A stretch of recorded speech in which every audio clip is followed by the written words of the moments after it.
Bertemu kembali dalam Fokus minggu depan.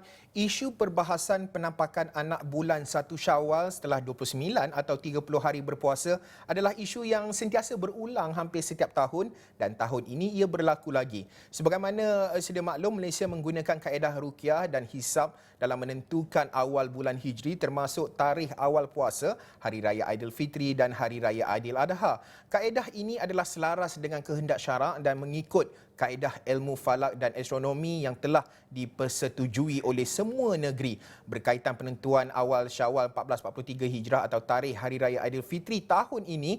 Aktiviti cerapan rasmi di seluruh negeri di Malaysia akan dilaksanakan di 29 lokasi pada petang Ahad 29 Ramadan 1443 Hijrah bersamaan 1 Mei 2022 iaitu esok, dan aktiviti cerapan anak bulan ini dilakukan oleh jawatankuasa melihat anak bulan ruqyah negeri yang dipengerusikan oleh Sahibus Samahah Mufti Negeri dan ahlinya terdiri daripada pakar falak, alim ulama, pegawai falak yang berkemahiran serta pegawai dari Jabatan Ukur dan Pemetaan Malaysia, dan daftar ruqyah yang digunakan adalah data rasmi untuk Malaysia yang dikeluarkan oleh JUPEM.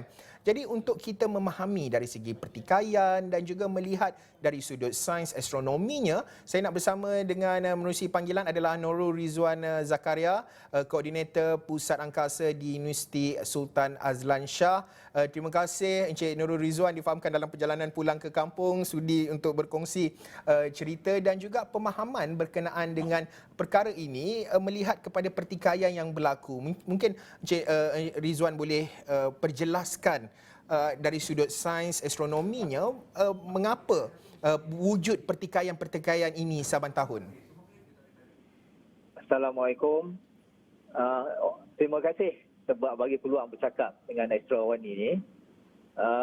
Itulah ini adalah satu pertikaian yang sentiasa berlaku setiap tahun, yang mana sepatutnya setelah 10 atau 20 tahun pertikaian yang sama tak patut berlaku lagi. Yeah. Dan biasanya kalau dalam bidang sains termasuk astronomi, kalau perkara yang sama ni berulang lebih daripada 3 atau 5 tahun, sudah ada penyelesaiannya. Di segi ada dua segi ya. Satu di segi instrumentasi, satu lagi di segi teknik. Yeah. Jadi selama ni pada pendapat saya perkara ni berulang, masalah ni berulang kerana tidak ada penambahbaikan di segi instrumentasi dan teknik. Masalahnya adalah kerana penambahbaikan instrumentasi dan teknik ini hanya dilakukan oleh negara-negara maju yang tidak melihat anak bulan. Yeah. Sedangkan kita adalah pengguna semata-mata, bukan developer, bukan pemaju instrumentasi dan juga teknik. Jadi rasanya untuk mengatasi perkara ini sebenarnya bukan masalah, ia adalah opportunity, sebenarnya peluang bagi umat Islam untuk membuktikan bahawa Islam itu memang tidak bertentang dengan sains. Jadi untuk mengatasi perkara ini, rasanya pihak-pihak yang bergiat dalam bidang sains, termasuk saintis dan juga pakar-pakar astronomi, jurutera, perlu menyumbang lebih banyak kepakaran masing-masing bagi membantu menyelesaikan perkara ini. Cik Rizwan, Cik Rizwan ada berkongsikan artikel di astroawani.com, kolumnis perkongsian, iaitu dengan tajuknya adalah Raya Tetap Selasa ikut metodologi saintifik. Dalam kenyataan yang dikeluarkan oleh Cik Rizwan menyatakan bahawa berdasarkan pengiraan astronomi terkini, sememangnya anak bulan 1 Syawal semestinya kelihatan pada hari Isnin 2 Mei 2022 pada waktu maghrib di ufuk barat, di mana mungkin dari sudut sainsnya, bagaimana dari segi kita nak memahami dari sudut ketinggian darjahnya, dan juga ada yang menyatakan bahawa anak bulan itu mesti dilihat sebelum waktu maghrib, tidak boleh selepas waktu maghrib. Jika selepas waktu maghrib akan dibawa hari raya ataupun bulan baru itu pada hari yang berikutnya. Mungkin Encik Nurul boleh kongsikan ataupun perjelaskan berkenaan perkara ini. Okey, dalam sains, perkara yang paling penting adalah apa yang kita panggil scientific method, ataupun metodologi saintifik. Apa-apa uji kaji sains pun, dia mesti dilengkapkan dengan scientific method ataupun disempurnakan dengan scientific method. Okey, metodologi saintifik ini Misalnya, pada peringkat awal adalah pengiraan. Pengiraan itu menjadi teori. Dan teori ini hanya boleh dibuktikan melalui pemerhatian secara fizikal. Kalau teori sahaja, ia bukan lagi saintifik. Ia tak cukup saintifik, tak sempurna lagi. Jadi kalau kita bercakap tentang saintifik, maksudnya katakanlah berdasarkan saintifik, adakah patut kita raya hari Isnin atau hari Selasa? Kan? Kalau hari Ahad ni tak nampak anak bulan, kalau ikut di segi saintifik memanglah kena raya Selasa. Sebab metodologi saintifik mensyaratkan atau mewajibkan pembuktian pengiraan itu melalui pemerhatian secara fizikal. Bukan astronomi saja, semua bidang sains. Malah bidang sains yang lebih kompleks ya. Misalnya katakanlah saintis dia mengira jisim partikel dalam nuclear reactor ataupun dalam particle accelerator, pemecut partikel. Dia mengira. Kalau ikut kiraan dia memang wujud partikel tu.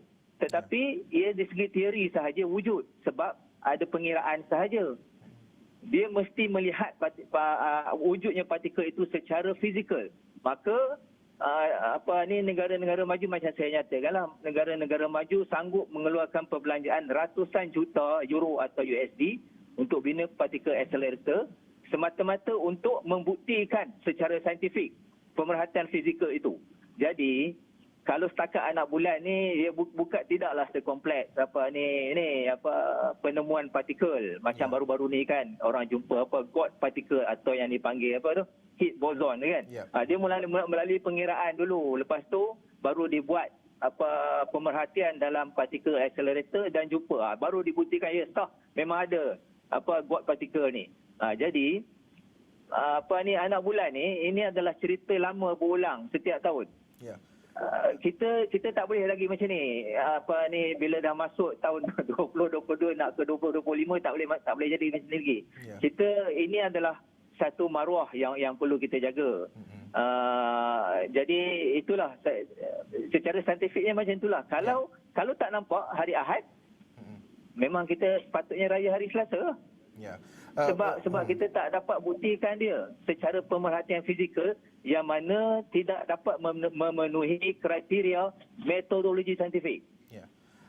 Cik Rizwan, mungkin boleh kongsikan sejauh mana di Malaysia ini dari sudut kajian sains astronominya itu, kerana perkara ini seperti Cik Rizwan katakan, kita mungkin agak ketinggalan dan juga berada di takuk yang lama, perlu pembaharuan, perlu pertamanya pastinya perlukan satu dana yang besar. Jadi peranan di peringkat kementerian, jabatan-jabatan juga amat penting dalam meningkatkan bukan sahaja teknologi tetapi juga melibatkan kajian-kajian terbaharu untuk memastikan tidak lagi wujud pertikaian. Pandangan Cik Rizwan menuju ke hadapan, apakah bentuk penambahbaikan yang perlu dilakukan Malaysia untuk mengelakkan wujud pertikaian melibatkan isu seperti melihat anak bulan ini? Rasanya yang penting di sini ialah penyelarasan di antara pihak yang mana tugas khas dia adalah melihat anak bulan dan juga dengan pihak yang tugas khas dia dalam bidang astronomi. Kita ada dua-dua organisasi itu di Malaysia. Cuma penyelarasan di antara dua-dua itu maksudnya pihak yang bertugas dalam bidang astronomi secara rasmi ini mesti include memasukkan pencerapan anak bulan ni adalah sebagai agenda utama dalam aktiviti astronomi mereka.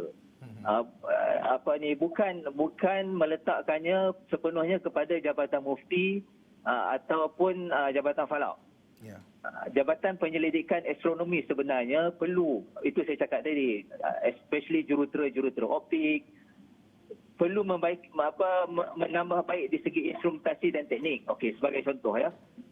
Setelah 10 tahun memuat pencerapan, takkanlah kita tak boleh jumpa filter yang boleh dipasang di depan teleskop tu yang boleh menapis semua cahaya lain selain daripada cahaya anak bulan. Itu contoh sebab saya tak bergiat dalam bidang ni dah lama. Tapi itu adalah benda yang mudah boleh dilakukan lah.